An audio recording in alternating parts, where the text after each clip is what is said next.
to give people a quick lowdown on functional programming. I'm going to kind of skip that part and talk to you more about the actor model aspects of Erlang and Elixir. So first, before I start, and I'm just going to bring up Elixir and show you guys Elixir on my machine, how this works. We'll find out. Before I start, anybody familiar at all with Erlang? Okay.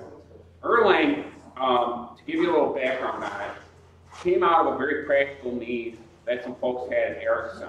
Ericsson makes phone switches. They needed software for these phone switches. Their other option was to write the C libraries. That's what they were doing before they invented Erlang. To write these C libraries to, let's see if this will work or not, to work with these phone switches. And they were kind of getting to a point where these C libraries were kind of dangerous, you know, not surprisingly, because of bad pointers and stuff like that you could run into in C. And so they decided that they would invent their own VM, which they call the Bean.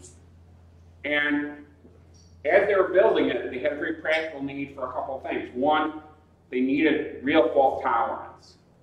If a phone switch goes down and it takes out all these calls, and you know there's no way of restarting or something like that, this is not gonna work for them. So they had to have real fault tolerance. Another thing they had to have was high scalability. Again, if I have a phone switch that's got 50 calls on it, and I want to add 100 more customers to it, and the business says to me, hey, we want to add 100 more customers through this switch, what can you do for us? And they say, well, we got to rewrite the software. That's not going to fly. So they had to have a lot of scalability built into it right from the start. And so what they did, let me see if I can get this to work.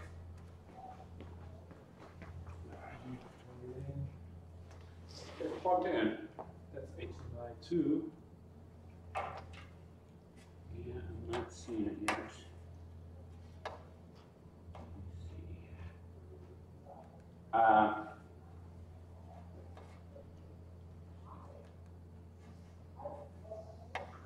Anyone familiar with getting? I know I've got this working before. Is there like a setting on there to change to a presentation mode? It's Linux. Arbor. And I know I've had it work before and without a problem. No. It stopped moving for a minute, it looked like. All right, well maybe I'll just talk to you a bunch. So, like I say, fault tolerance was a requirement right from the start. High scalability was a requirement right from the start, and they had to have fault tolerance and high scalability, I think, more than anything else. Oh, you got it? You just spotted a little bit. Thank you. That, by the way, if you're wondering, is Fedora. Fedora 27, as a matter of fact. So not knowing anything about the theory behind the actor model, they kind of built the actor model. What they built when they built Erlang was the actor model, which the actor model is what object-oriented was supposed to be. The actor model is you have a bunch of little things that you send a message to it. If it has to, it sends you back a message, but there's no guarantee a message is going to get to that other object, and there's no guarantee that message is going to come back from that other object. You never assume it. Because you don't make that assumption, I asked the Erlang guys one time, I said, how do you know you got a message from one process to another? And they said, you don't. When you make that assumption, that your message may not go from one place to another, that frees up a lot of stuff. All of a sudden, it's like I can say, you know what?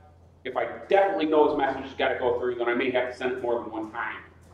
If I definitely know this message has got to go through, then the other object is responsible for sending back an acknowledgement it got the message. I can't just assume it got through. A lot of things that are important to scaling, fall out of that because just by the nature of doing it that way. Well, Erlang can be a little difficult to work with. I've heard people who love Lisp even say, gosh, that Erlang syntax is god-awful.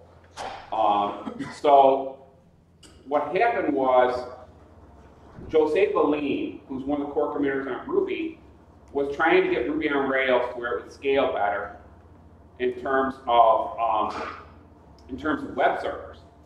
And he kept looking at it, he kept trying everything he could think of to get Ruby on Rails to scale better. And Ruby on Rails has got the same problem as Python has got. They've got a global interpreter lock, which basically keeps them from scaling very much at all.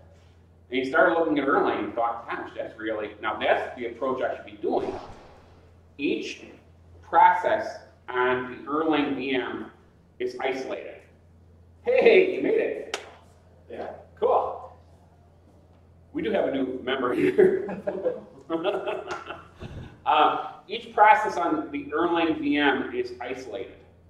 And there is no guarantee that if you send a message to another process that it will get it or anything like that, like I said earlier. So you have to write your code such that you can't make that assumption.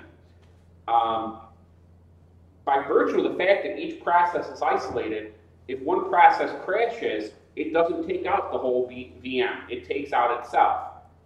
So what they usually do when they're building applications on Erlang and by extension Elixir is they will set up what they call a supervisor tree, where one process will watch other processes, and it's set up such that this master process, if it sees one of these other processes go down, it can either restart it, like from the initial state, or it can restart it from the last state it was known to be good, or it can just, forget it and spin up another process altogether. So that's part of where you get the scale from. Okay, so let me show you a little Elixir. And Yeah, it's probably table then. I think it's come on. spin it. Try the plug that's actually going into your computer. It's a sketchy connection. Or it could be the Or the one that's. Sorry. Yeah. Oh, there we go. You just gotta hold it there. Yeah, I was holding there while I typed in my other hand. So one of the motivations for Elixir, one of the reasons I like Elixir better than I like Erlang, is Erlang includes this huge library of stuff they've built over the years to do the scaling type stuff they want to do. Like if you want to scale a database, there are issues with scaling a database. We were talking about this just earlier, talking about the fact that that if you have a set of data and you split it over several machines, and then you say you run an operation on that entire set over several machines, well, how do you do that? Right? Lose it? Yeah, he lost it. I think if we get it in the right spot here. Let's see. Maybe I'll unplug the cable and give it some tension. Try a different one. Yeah, that might work. Let me try it.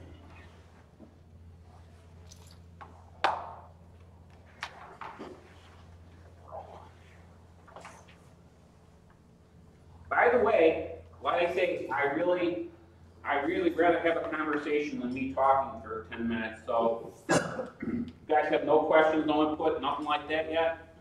Yes. Okay. Do you have, it seems like if you send a message and don't know if it gets there, then it creates a bookkeeping burden for the sender. Keep track of that. Timeout or check later or something to say, okay, I need to get done, guys, somehow. Yeah, what you gotta do is you gotta build into the receiver. Each object has a mailbox of its own for the message it gets. You gotta build something into the receiver to send back an acknowledgement. You gotta say, okay, I got your message and here's the answer. Or just, I got your message. And then the sending object has to look for that message. And if it doesn't see it, then it sends again. And it might just sit there and send over and over and over again until it does see that acknowledgement. Like I say, that's part of the whole idea. It's like I say, it's got like this built-in acceptance of the fact that sometimes the network isn't going to work. I think also having access to that kind of fallibility of message passing at that level means you can program other different models. Like maybe you can get your answer from any one of 12 different sources, and you could have like something that says, well, try the mid-order, and whoever gets back to you first. Cool. Right, right. And they have stuff built into this library. As I started to talk about this open telephony platform, OTP, you'll hear that term thrown around in terms, with Erlang, it's kind of like their standard library, and it's got certain behaviors. They have what they call gen server, which is short for generic server. And you remember I was telling you earlier, you have supervisor processes that will watch other processes. They do that through a gen server.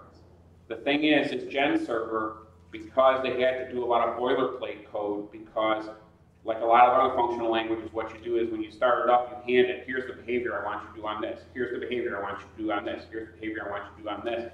They had to do a ton of boilerplate to get what they wanted.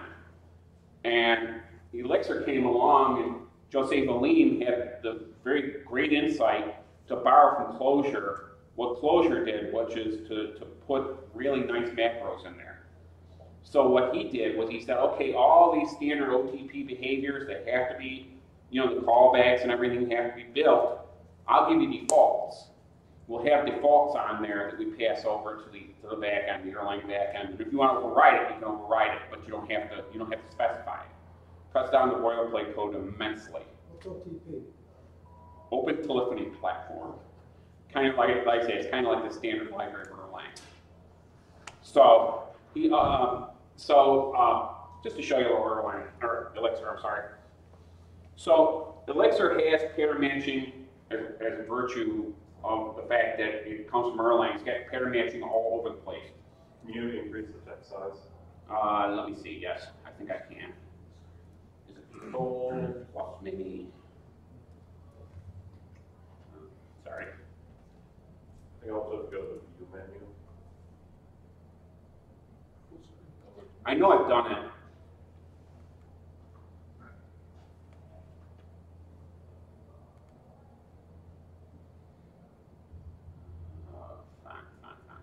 It keeps in view.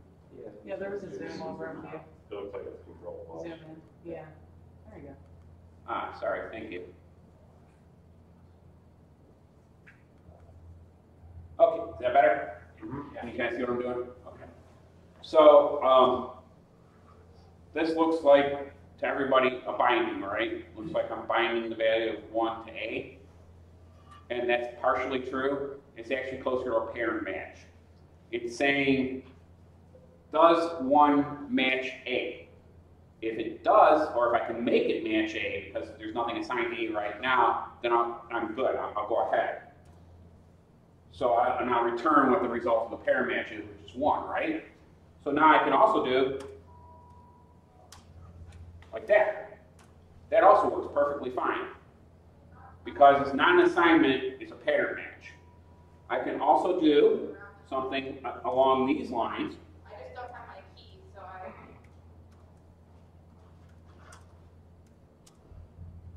What? Oh, it's okay. And if I look at A, no surprise it's 1, well, it already was 1. So I look at B, it's 2. And I look at C, it's 3. And like I say, I think you guys coming from like functional programming, this is probably no great shakes. I mean, this is a big deal, right? What happens if you try to add bind data too? If I what now? If you try to bind data too.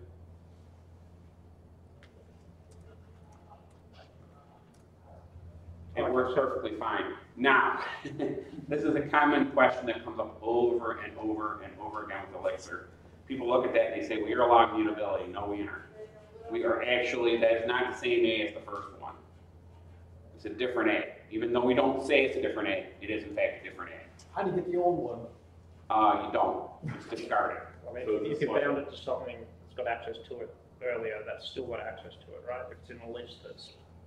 Yeah, it should. So there's like closure where you're separating the name from the storage of the value. Yeah. It's just shadowing, really, right? Yeah, it's shadowing. It's shadowing is what it is. And the reason they did that is because in Erlang, it was one of people's biggest complaints in Erlang. If I wanted to have another variable called A, I'd have to go A1, A2, A3, A4, and it's like silly. I just want a temporary variable. I just want to do that. And it's not a practice I would recommend anyway, because that's confusing anyhow, rebinding a variable like that. But it is there. It's practical to do. So there's that.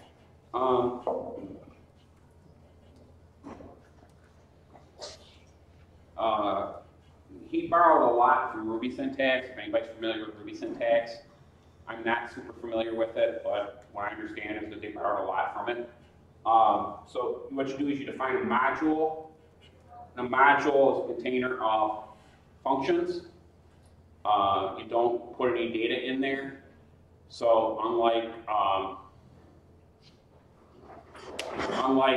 object-oriented, you're never going to have data in there. It's just going to be a bunch of functions that operate on certain things. You define a module at the top level, followed by the do keyword, and then just to give you guys a quick little demo of something that I was just showing someone the other day.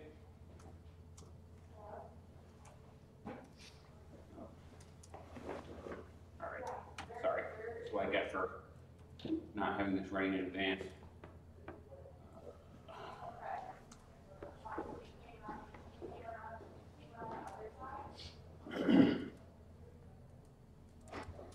And normally I would not type my code in the IEX. I would type it like in a text editor where I can easily go back and change it. To simulate, someone was asking about simulating a for loop and functional. What I would do, and I'm sure you guys would do too, is you would say, okay, pass a function in, then pass the counter, and then pass the highest count I want to do. So I will pass a counter, and I will pass a maximum value.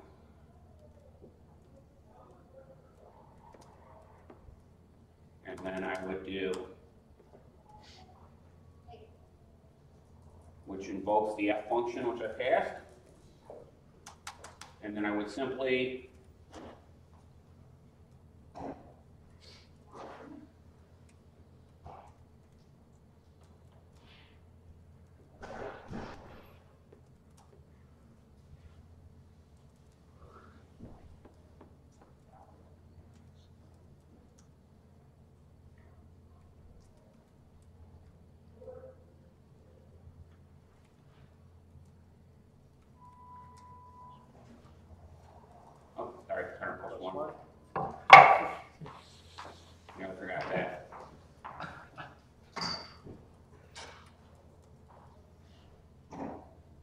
Now, one thing you'll notice if you're looking real closely at that code, there's a nil value in there. I personally would love to see nil, null, all that stuff completely abolished from every programming language in existence. Woo! But it's not up to me. So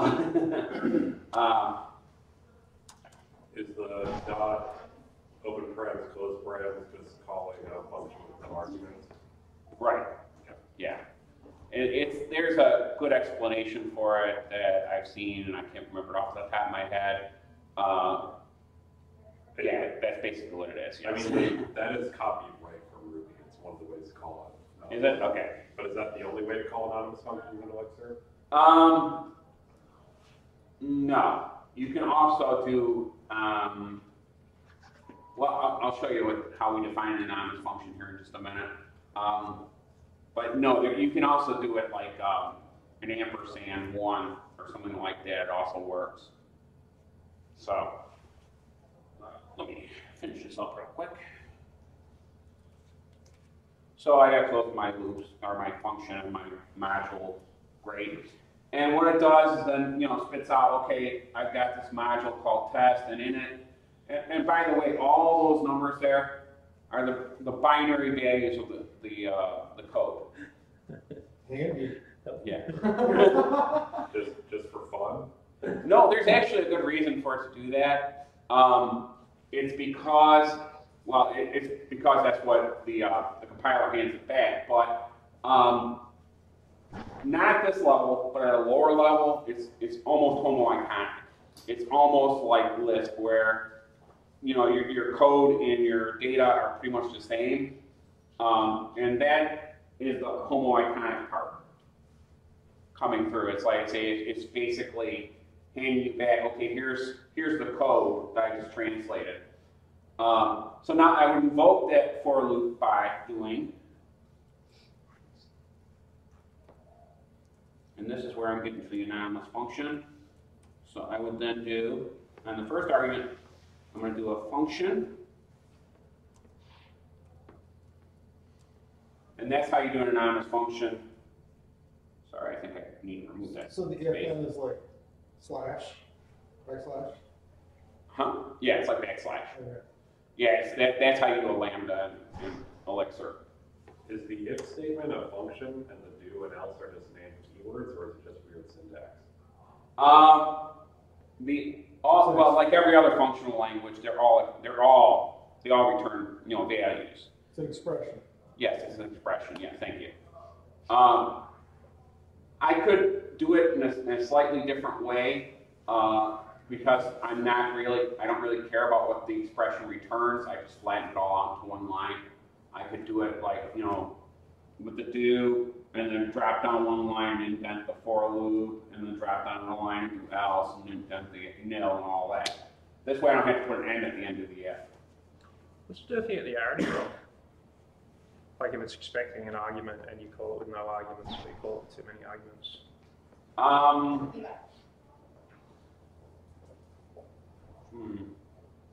don't know. I'm not sure I understand your question, honestly. Oh, so if I expect to get one argument and I pass it no arguments, does it just run anyway and get a nil for that argument? Or does it throw an error saying, hey, it doesn't match up? It would throw an error saying you don't match up. Variable arguments are a little trickier because you have to pass it a list. Sure. And then decompose the list and thing. Yeah. So I would do my for loop, and I would say, in this case, their thing to write something to the screen is IO puts.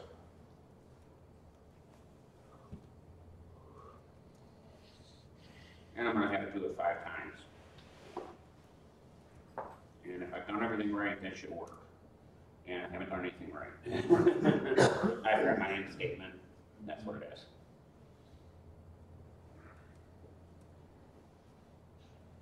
Does it handle tail recursion now? Yes, it does. It's got built-in tail recursion. Is that a feature of Beam, or is it a feature of Elixir? It's a feature of the Beam. Okay. Yeah. For those of you not familiar with what tail recursion is, because I for a long time I didn't know what the term meant myself.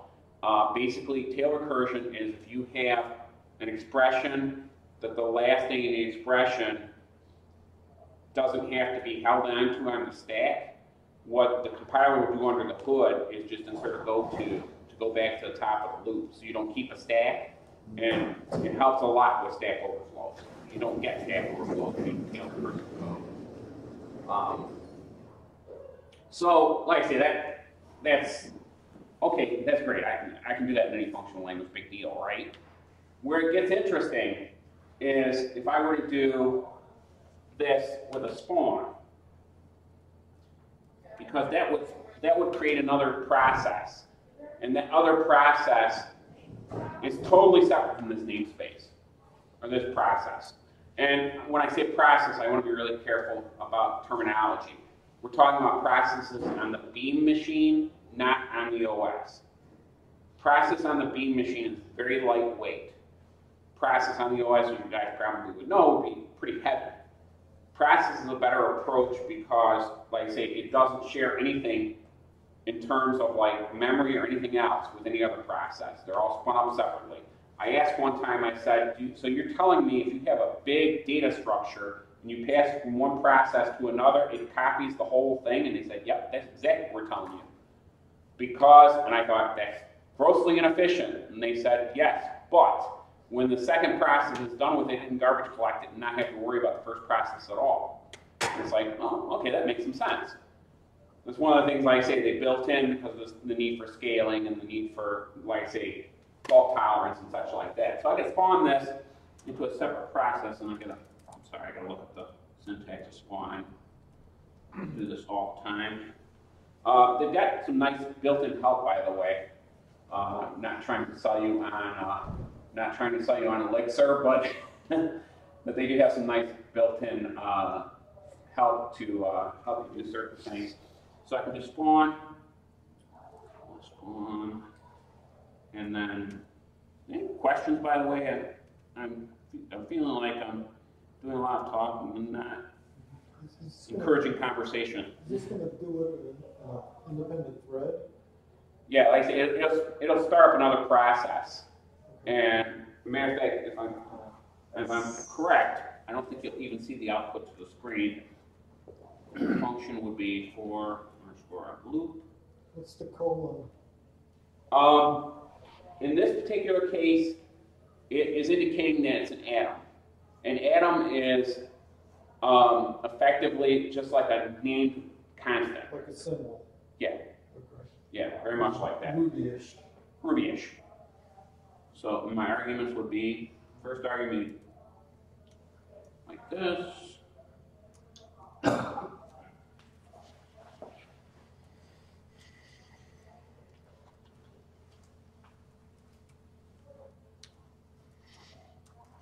Second argument would be that, and third argument would be that.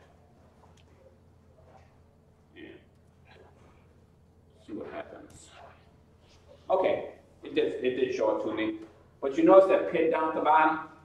That's a process identifier.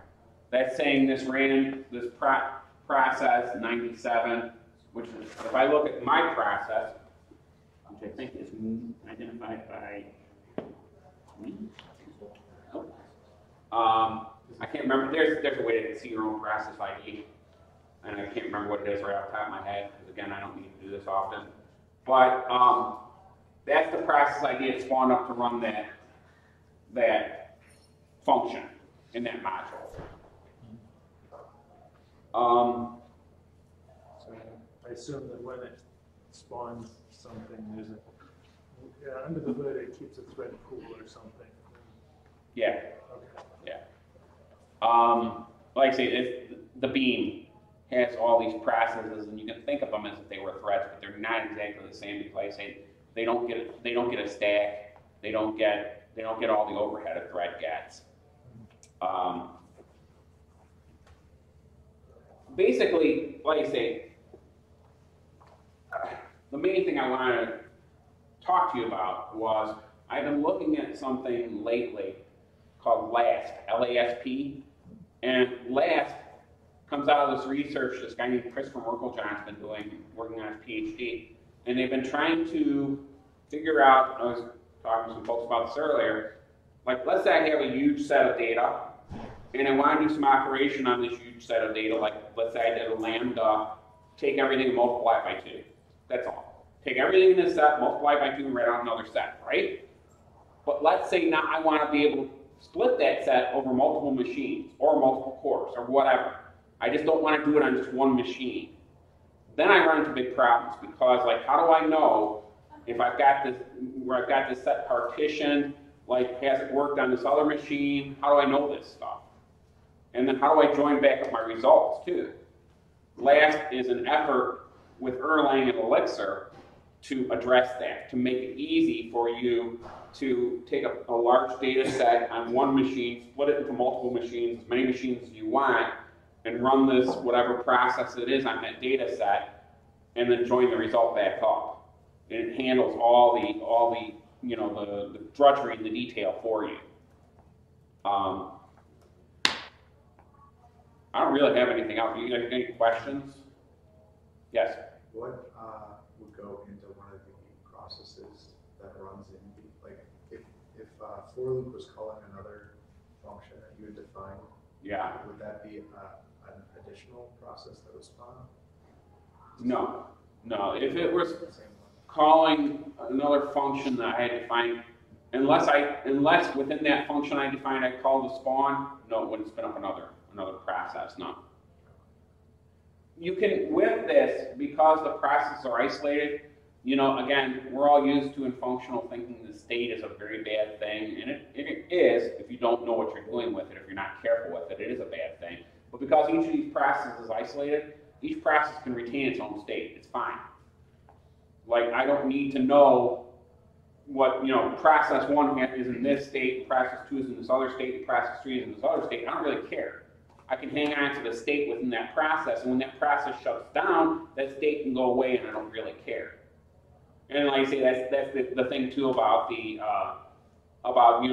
as inefficient as it sounds, doing everything, copy by value as opposed to copy by reference between processes, and not even allowing copy by reference between processes, keeps you honest, and it makes it to where you can garbage collect stuff in a process without having any worries whatsoever of anything else getting stomped on. And if the process crashes, again, because it's copied by value, not copied by reference, you don't have to worry about something else crashing. Completely isolated. I mean, you can certainly set up any process here to act as like a global mutable variable, something that just takes it up. You can set it a message, hey, your new value is this, what's your current thing? And you could end up in the same position as, a bunch of like people know about the same mutable variable. You can always write that code. Oh yeah. I can always write that code. Yeah, there's no language on earth that can keep you from writing bad code if you really want to. Might not compile in Idris or something. But. Yeah, that's part of the thing too. Erlang and Elixir both are dynamic. There's no static typing. They do have a package called Dialyzer. Yeah, Dialyzer is the name of it. That will allow you to give specifications to how functions should behave, and then check that like a static check. But it's nowhere near the same thing as static typing. It just optimistically says, hey, this could pass that requirement you gave me. Okay, you're good. Go on. It doesn't say that it does pass the requirement, and that's one of the things I kind of miss about a more strongly typed language, like a Haskell or in my case, an F# is my preference. But I do kind of miss that. But it's certainly interesting. It's gaining a lot of traction. There's a lot of people looking at Elixir. A lot of the Rubyists are looking at Elixir and saying, hey, this looks like Ruby, which is true, but it's also very much not true because, Ruby is, mutable by default. Elixir is not mutable by default. And so you get all kinds of questions about why doesn't this work? It works in Ruby. Well, because it's not Ruby, so. I'm sorry. I seem to remember hearing that in Elixir, the messages that get sent between processes don't carry with them any type information, so it's kind of on the receiver to interpret that information. However, in Elixir, is type information carried between messages or between processes? No. So when you get stuff in, it's like binary, you can do whatever with. Right. Yeah. What you do is when you get the message, you pattern match it and say, okay, does this look like so and so? Then handle it this way. But yeah, and I say message, and it probably sounds like, it'd be a string. It doesn't have to be a string. It could be anything you want. Any binary you want to pass between the two of them is fine. I guess if you've got the compiled function, you could actually send a function over the wire, right? Yes, you could. Yeah, definitely could. If I wanted to go nuts, could I override the call operator to always call spawn? That's a good question. I think you could. You know why we can't have nice things? It's a common thing when people first see Elixir. Like there's a pretty decent macro facility built into it. Like I say, like they got it in Clojure basically. He took Clojure and put it into Erlang, and so people will start saying, "Hey, I can do so and so with a macro. I can do so and so with a macro," and it's like You can't. yeah. The old advice is, yeah, macros are there, but don't use them. Have you poked quick check in Erlang or Elixir at all? I've heard that implementation is very good. Quick check is implemented in Erlang for sure. And and I'm pretty sure there's like an Elixir flavor of it. As a matter of fact, we had a gentleman named Chris Keithley who works on a package called Wallaby for web testing with Elixir come up and talk to us a few months ago, and he was talking to us about doing something like quick check in Elixir. And it's to me that kind of stuff is just freaking brilliant. I love that kind of stuff because that's like I can't think of every way to test code, but that's one great way to find a bunch of dumb bugs. It's quick check and stuff like that. I believe the Erlang implementation of QuickCheck's actually better than the Haskell. This is the last question, so be careful.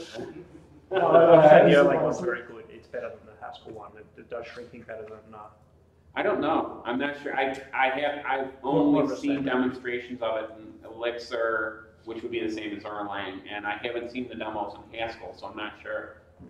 But yeah, it's just amazing to me.